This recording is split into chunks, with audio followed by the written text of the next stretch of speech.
What is up? Welcome back to the Auto 101. Welcome to another review. Today we're taking a look at this car right behind me, the 2024 Volkswagen Jetta. Now, the Volkswagen Jetta in this particular iteration has been out for a long time now, actually, so I'm sure you've seen a lot of these on the road. But that being said, is it getting long in the tooth? I don't know. Let's find out in this review. How does this compete against its competition? Is it still a worthwhile buy? And is this the compact car that you should be buying?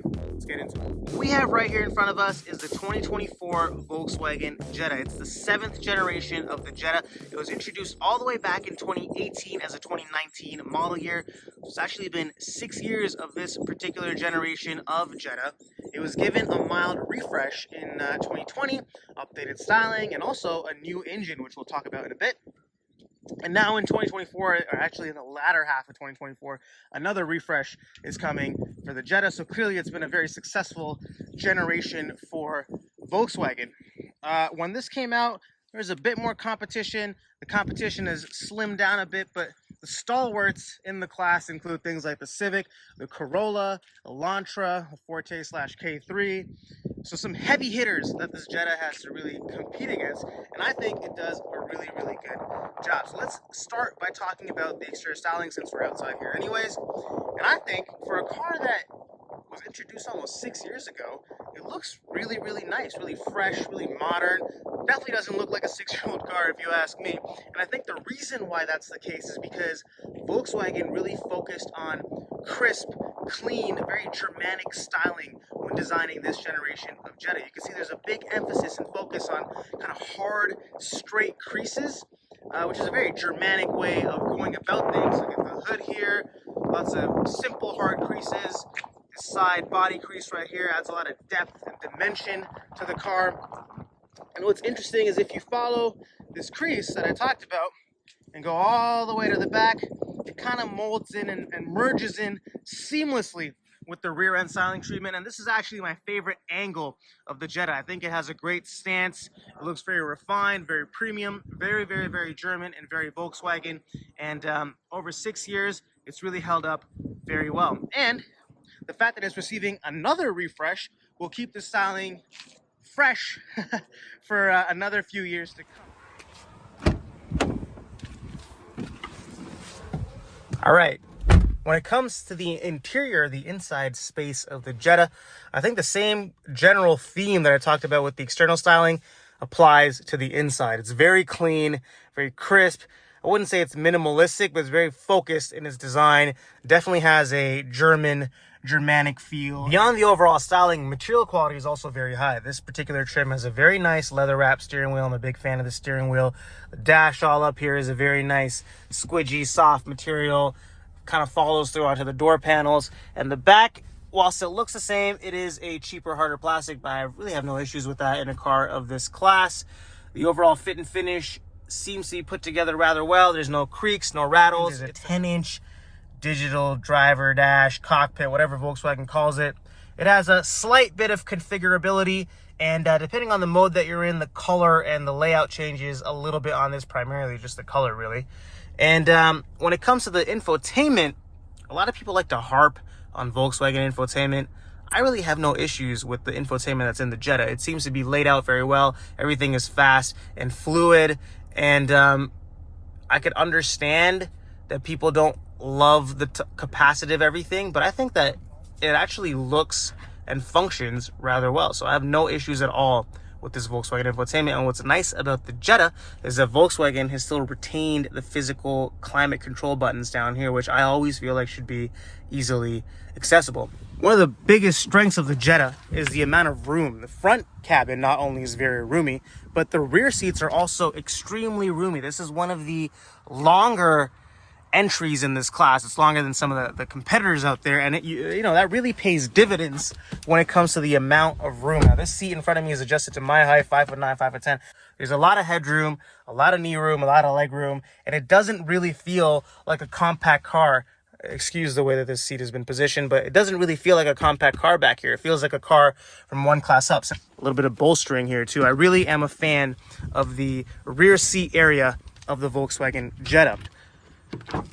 Yes, there's a lot of room in the trunk. It's a little bit rudimentary in some of its fit and finish, but in terms of pure space, which is really what matters in a trunk, it's laid out very well, and it's a very practical space to just dump your stuff in, you know. All right, so how is the 7th generation 2024 Jetta like on the road? There's two components. Firstly, it's the ride quality, the driving dynamics, all that stuff, and then there's also the powertrain component. So let's start with the powertrain component. When this Jetta first came out all the way back in 2018, it had a 1.4 liter turbocharged engine, had a less than 150 horsepower. In the 2020 refresh, rather abnormally, Volkswagen changed the engine to a 1.5 liter turbo engine, Turbo 4, and that upped the power to 158 and upped the torque to 184 pound-feet of torque. And that amount of power, I think, is plenty when it comes to day-to-day driving. It's quite sufficient in town. It's quite sufficient even when you're driving on a couple of back road type roads. But I think it falls just a little bit short in executing passing maneuvers on higher speed highways. It feels a little bit gutless on the top end of the power band. Also, it's quite fuel efficient, so there's really no issues with the 1.5. Of course, it can't be a super powerful engine. If you want that, you have to go to the GLI or the GTI on the Golf side.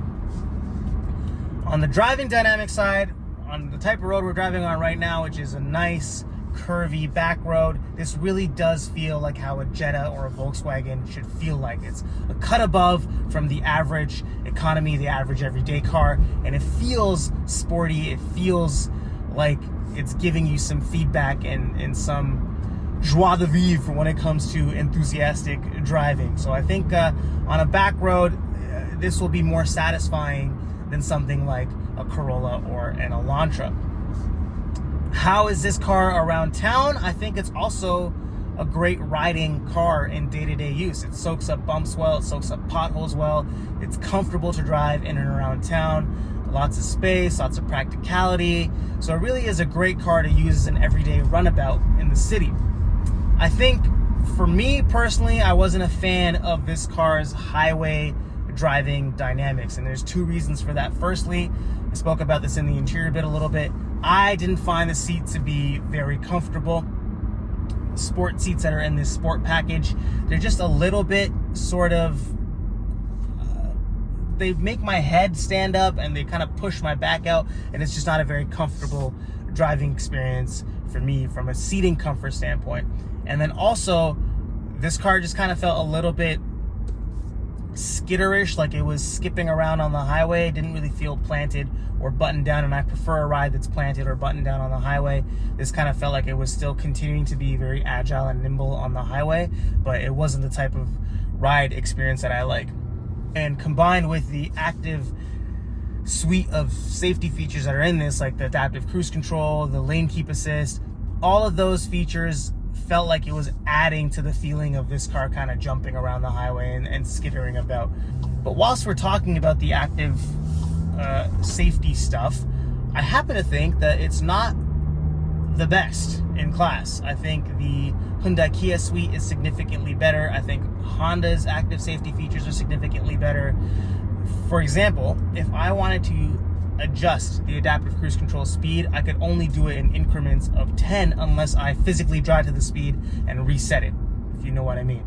I can't like adjust it in increments of 5 or anything smaller than increments of 10, which is not ideal.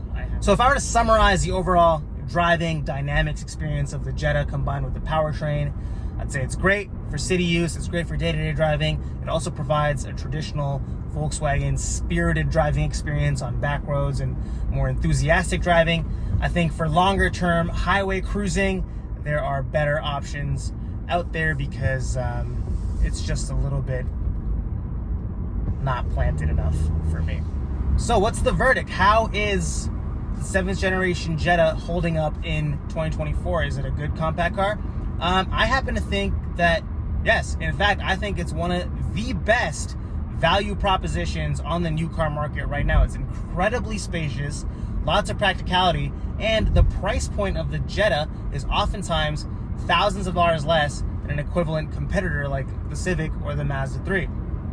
And for that, you're getting a refined experience, you're getting a very well-built, high-quality interior, a very fuel-efficient powertrain, a great driving package for day-to-day use. There's really nothing to go wrong with, and the current generation engine, which is the 1.5 liter, happens to be a bit more reliable than the previous 1.4, which people said had a little bit of reliability concerns. So Volkswagen really has put together a great car here at a great value, and you can't go wrong if you're looking for an entry-level compact car that feels a bit more premium but still offers a lot of day-to-day practicality. And I think the offer gets even sweeter when you look at the used car market, because Jettas tend to have a bigger depreciation hit than many of the other competitors in this class, like the Civics and the Corollas. But that actually works out in the favor of used car buyers, because this is still a great product and it's very well made. And if you can get it for thousands less than some of the competition, I think it is a very, very worthwhile consideration. Let me know what you think about the Jetta in the comments below. I am a big fan, and I like the overall vibe of the Jetta. I'd love to hear from you. Drop a comment below. Would you get the Jetta? Would you get something else? Have you owned a Jetta before? What's your experience been like? Thank you for watching the Auto 101. Thank you for tuning in, and I will catch you next time. Take care.